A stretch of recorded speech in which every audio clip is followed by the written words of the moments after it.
बिरजू के माँ बाप पैदा होते ही मर चुके थे, इसलिए वो अपने भैया किशनलाल और भाभी सविता के साथ रहता था। अच्छी पढ़ाई करने के लिए वो शहर में पढ़ाई करने चला जाता है। बिरजू के साथ में पढ़ने वाली लड़की मंजू से उसे प्यार हो जाता है और वो उससे शादी करके गाँव ले आता है। बिरजू, हमने शादी तो कर ली है, पर क्या तुम्हारे भैया भाभी इस शादी को मानेंगे और मुझे अपनाएंगे? मंजू, तुम चिंता क्यों कर रही हो? मेरे भैया भाभी बहुत अच्छे हैं और तो और मुझे अपने बेटी की तरह प्यार करते हैं। वो तो घर जाकर ही पता चलेगा। बिरजू और मंजू गांव आ जाते हैं और अपने घर का दरवाजा खटखटाते हैं। कौन है भाई? अभी आती हूँ, रुको जरा, दरवाजा तोड़ोगे क्या? सविता दरवाजा खोलती है तो देखती है कि बाहर बिरजू और उसके साथ एक लड़की खड़ी होती है। सविता बिरजू को देखते ही चौंक जाती है। अरे बिरजू, तुम अचानक कैसे आए? ना कोई पत्री न तार। अगर तुम बता देते कि तुम आ रहे हो तो तुम्हारे भैया तुम्हें स्टेशन लेने आ जाते। बस बस भाभी, सारी बातें यही कर लोगी क्या? अंदर आने को नहीं कहोगी? सफर में हम दोनों बहुत थक गए हैं। अरे हाँ बिरजू, हम तो बोले ही जा रहे हैं बस। ये तो पूछा ही नहीं कि ये लड़की कौन है तुम्हारे साथ। भाभी, हमने शहर में शादी कर ली है और ये लड़की मंजू हमारी पत्नी है। क्या? तुमने शादी कर ली है अपने भैया भाभी के बिना? तभी मंजू बोल पड़ती है। वो भाभी, शहर में कुछ हालात ही ऐसे हो गए थे कि हमें शादी वहीं करनी पड़ी और यहाँ आपका आशीर्वाद लेने चले आए। सविता दिल की बहुत अच्छी थी, इसीलिए दोनों की शादी सुनकर बहुत खुश हो जाती है और अंदर से किशनलाल को बुलाती है। अजी सुनते हो जरा, बाहर तो आओ जरा, देखो तो अपना बिरजू आया है। किशनलाल जल्दी से बाहर आ जाता है और खुशी से बिरजू को गले लगा लेता है। बिरजू, मेरे भाई, तू आ गया। तुझे देखकर मैं बहुत खुश हो गया। तभी सविता बोल पड़ती है। अजी, अपने बिरजू ने शहर में शादी कर ली और ये लड़की मंजू इसकी पत्नी है। अच्छा बिरजू, तू खुश है तो मैं भी बहुत खुश हूँ। अरे, अब तुम दोनों ऐसे ही खड़े रहोगे क्या?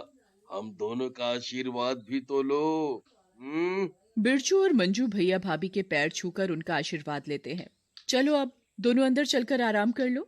थोड़ी दिनों में सभी गांव वालों को भी पता चल जाता है कि बिरजू किशनलाल का भाई शहर की लड़की से शादी करके आया है। गांव वालों को ये बात बिल्कुल अच्छी नहीं लगती। अरे बहन, सुना तुमने? बिरजू ने शहर में शादी कर ली है। सविता और किशनलाल ने उन दोनों को अपना भी लिया और घर में भी घुसा लिया। हाँ बहन, सुना मैंने। कहीं इन्हें देखकर हमारी बहू बेटियां ना बिगड़ जाएं। इस बिरजू ने हद ही कर दी है। अरे गांव की छोरियां क्या कम पड़ गई थी जो शहर की लड़की से शादी करके आ गया? अब हम कर भी क्या सकते हैं? शहर में तो ये सब चलता ही रहता है। सभी गांव वाले अपने अपने घर चले जाते हैं और रात हो जाती है। पूरा गांव सोया हुआ होता है। बिरजू और उसकी पत्नी मंजू एक कमरे में सो रहे होते हैं। अचानक से मंजू को बहुत प्यास लग रही होती है। शरीर की थकावट की वजह से मंजू बिस्तर से उठ नहीं पाती है और नींद में ही पानी पानी बड़बड़ाती रहती है। पानी, पानी, बहुत प्यास लगी है, कोई पानी पिला दो मुझे, पानी चाहिए मुझे, मेरा गला सूख रहा है, पानी, पानी। मंजू इतनी गहरी नींद में सो रही होती है कि पानी पीने के लिए भी उठ नहीं पाती। अचानक से क्या होता है कि पानी की तड़प से उसके शरीर से उसकी आत्मा निकलकर पानी की तलाश में जाती है और वो रसोई में रखे मटके में से पानी पीने के लिए उसके अंदर घुस जाती है। तभी सविता आहट सुनकर उठ जाती है और रसोई में जाकर देखती है। अरे, ये मटके का ढक्कन किसने हटाया? शायद बिल्ली होगी, उसने हटा दिया होगा। ढक दूं, नहीं तो इसमें मक्खी मच्छर गिर जाएंगे। सविता मटके को ढककर वहां से चली जाती है और फिर सो जाती है। मंजू मटके के अंदर बंद हो जाती है और चिल्लाती रहती है। मुझे यहाँ किसने बंद किया? मुझे निकालो यहाँ से, मेरा यहाँ दम घुट रहा है। कोई है?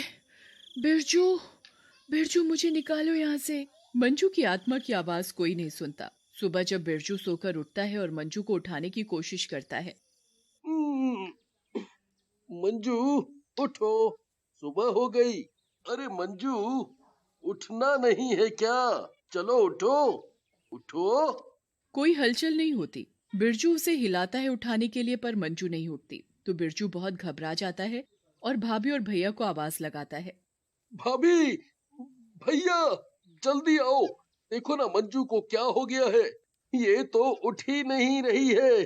कोई जवाब भी नहीं दे रही। आवाज सुनकर दोनों बाहर आ जाते हैं। क्या हुआ बिरजू, इतना चिल्ला क्यों रहे हो? हाँ, और घबराए हुए भी हो। क्या हुआ? भाभी, भैया, मंजू कुछ बोल नहीं रही। देखिए ना, क्या हो गया है उसे। हाय राम, मंजू तो मर चुकी है। नहीं। मेरी मंजू मर नहीं सकती। कल तक तो वो बहुत खुश थी। कल रात को तो हम दोनों ने बातें भी करी थी, फिर दोनों सो गए थे। भाभी, भाभी ऐसा मत बोलो, ऐसा मत बोलो। बिरजू, अपने आप को संभालो। अब मंजू इस दुनिया में नहीं रही। बिरजू बहुत रोता है तो रोने की आवाज सुनकर गांव वाले भी इकट्ठा हो जाते हैं। क्या हुआ भाई, इतना शोर क्यों हो रहा है और कौन रो रहा है? बिरजू रो रहा है। उसकी पत्नी मंजू अब इस दुनिया में नहीं रही। रात को ही पता नहीं क्या हुआ, सुबह वो मरी हुई मिली। ये तो बहुत बुरा हुआ भाई। कल ही तो बेचारा शादी करके लाया था और आज ये सब हो गया। अब क्या करना है भाई लोग? बिरजू की पत्नी का अंतिम संस्कार कर दो।